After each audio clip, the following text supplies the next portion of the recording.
Yes, good morning बच्चों। देखिए बेटा, आप पिछली बार हम जो क्लासेस में हमने पढ़ा था वो पढ़ा था मल्टीपल चॉइस क्वेश्चन पढ़ लिए थे हमने, है ना। और मल्टीपल चॉइस क्वेश्चन के बाद फिर हमने करे थे वेरी शॉर्ट क्वेश्चन। ठीक है, अब बारी है किसकी? शॉर्ट आंसर टाइप क्वेश्चंस की। ठीक है, जैसे जिसमें पहला क्वेश्चन क्या है? Right difference between physical and chemical change. आसानी से कर दोगे बेटा, फिजिकल चेंज केमिकल चेंज में डिफरेंस, कोई प्रॉब्लम नहीं है। ठीक है ना। फिजिकल चेंज में भाई उसके कलर ऑर्डर में चेंज होता है, न्यू सब्सटेंस का फॉर्मेशन नहीं होता है ना। ये सारी चीजें पढ़ी थी हमने वहां पर। जबकि केमिकल वाले में जैसे इसका अपोजिट होता है। ठीक है, फिर दूसरा वाला अपना क्वेश्चन है यहाँ पर, right one example of decomposition reaction and साथ में कौन सा आएगा? Combination reaction. दोनों के एग्जांपल। भाई कॉम्बिनेशन का कुछ भी है, केवल एग्जांपल लिखना है बेटा, डेफिनेशन नहीं लिखनी है इसके। एग्जांपल में C+O2 तो ये हो जाएगा। ठीक है ना, कॉम्बिनेशन रिएक्शन हो जाएगी। या फिर Mg+O2 लिख देंगे तो MgO बन जाएगा। और डीकम्पोजिशन में क्या करोगे? MgO है, ब्रेकडाउन होता है, या फिर CaCO3 है, ब्रेकडाउन होता है, तो हीट की प्रेजेंस में होंगे दोनों ही, तो ये अपन लिख देंगे। तो डीकम्पोजिशन में 3 टाइप्स की होती है ना, 3 टाइप्स में से कोई से भी हम 1 टाइप का एग्जाम्पल लिख सकते हैं। ठीक है बेटा, देखिए AgNO3 प्लस क्या दिया हुआ है यहाँ पर? KCl। किससे रिएक्शन कर रहा है? KCl से। कौन? AgNO3, मतलब सिल्वर नाइट्रेट पोटेशियम क्लोराइड से रिएक्शन कर रहा है। और प्रोडक्ट में क्या बना रहा है यहाँ पर? AgCl plus KNO3। ये उसने ये पूछा है कि ये किस प्रकार की रिएक्शन है, what type of reaction is that, बताइए किस प्रकार की है। तो ये कैसे है? Double displacement reaction. देखो कैसे है। अब देखिए, जैसे यहाँ पर क्या है? AgNO3 है, तो AgNO3 कैसे छूटेगा? Ag प्लस और NO3 माइनस, ये तो AgNO3 हो गया। फिर ये क्या है यहाँ पर? KCl, तो KCl कैसे ब्रेक डाउन होगा? K प्लस और Cl माइनस हो जाएगा।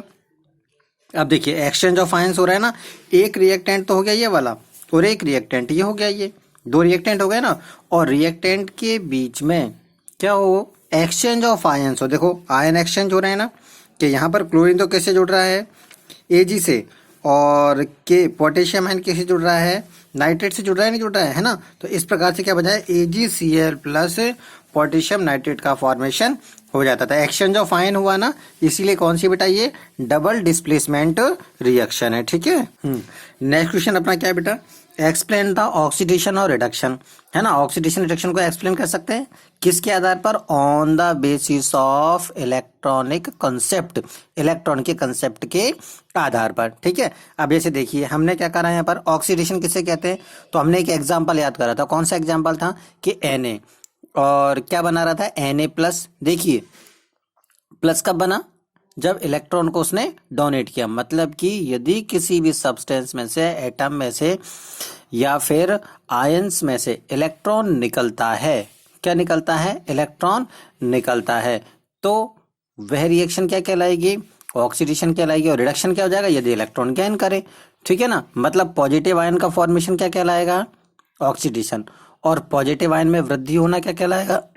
वही सिमिलर कहलाएंगे। ठीक है, रिडक्शन में जस्ट इसका अपोजिट हो जाएगा। क्लियर इट बेटा।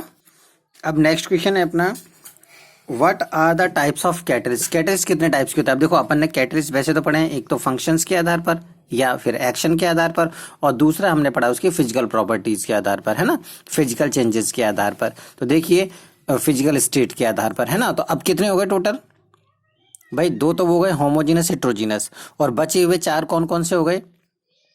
Catalyst, promoter, sorry positive catalyst, negative catalyst, है ना, बायो कैटलिस्ट, ऑटो कैटलिस्ट, ये सब क्या है? कैटलिस्ट के टाइप हैं। आ गई समझ में बेटा? ठीक।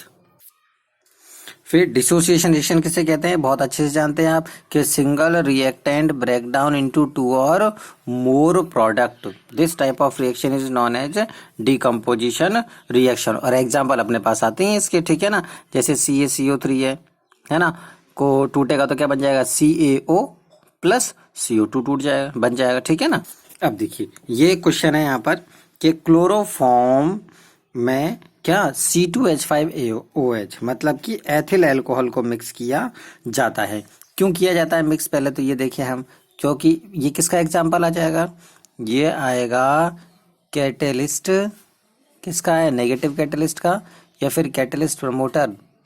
You will tell me, understand it. ठीक है बेटा। अब देखिए काम क्या करता है कि C2H5 जो OH है ये क्या करेगा, जो क्लोरोफॉर्म है इसके ऑक्सीडेशन की रेट को कम कर देगा, जिससे इसके दौरान फॉस्जीन जो गैस है उसका फॉर्मेशन क्या होगा, कम होगा। ठीक है, क्या होगा उसका, कम होगा या फिर नहीं होगा।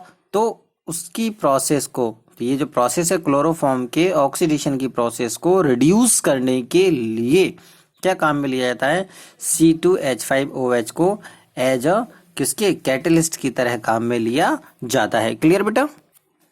ये वाला तो आप कर ही लेंगे कि एक्वस सॉल्यूशन है, फॉर्म होता है वीक एसिड और स्ट्रॉन्ग एसिड से, तो कैसा होगा नेचर में, अल्कलाइन होगा। क्यों, क्योंकि उस सॉल्यूशन में क्या होंगे, OH- आयन ज्यादा प्रेजेंट होंगे। ठीक है ना, क्यों, क्योंकि कैसा है, स्ट्रॉन्ग एसिड है ना, सॉरी स्ट्रॉन्ग बेस है ना, इसलिए। ठीक है, फिर नेक्स्ट क्वेश्चन है, देखिए यहाँ पर, आर दीज रिएक्शंस प्रोबेबल, क्या पॉसिबल है क्या reaction, right answer with reason. देखिए पहला Cu प्लस ZnSO4 और फिर दूसरा क्या है Fe+CuSO4।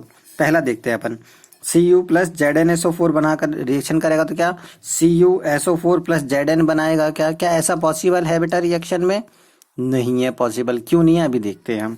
फिर देखिए Fe और साथ में क्या आ जाएगा वहां पर, Fe की रिएक्शन किससे हो जाएगी, CuSO4 से, मतलब कॉपर सल्फेट से होगी यहाँ पर। फिर क्या बना लेगा यहाँ पर FeSO4 प्लस Cu। अब देखते हैं क्या ऐसा पॉसिबल है क्या,